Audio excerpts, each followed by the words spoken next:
जय जगन्नाथ सांग मैंने सीधा सीधी आम टॉपिक उपरको ही पलि आसिया जिते घरे गोटे पुओटे जन्म निए से बापा माँ सहित परिवार लोक बंधुवर्ग समस्ते खुशी होती बहुत खुशी होती जहाँ आम घर को वंश रक्षा करने गोटे पुओटे आसीगला कहीकि तो बहुत खुशी हो जाती जिते से पिलाटी धीरे धीरे बड़ हुए ना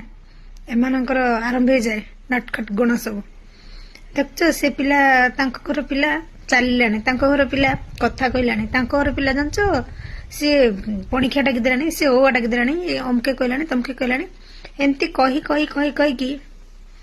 ता मुंडटा पूरा माने विरक्ति करके खाईदेबे तापरे सी जिते से पिलाटी जिते 20-21 वर्ष जाए हो तो शुणी शुणी शुणी शुणी सी तो 20-21 वर्ष रहीगला ठीक अच्छे जब पाठ पढ़ी भलसे गवर्नमेंट चाकरी हो प्राइवेट हो जो भी हो जब एनगेज हो तो ठीक कथा भल कथा जदि न खाइला बेले बसला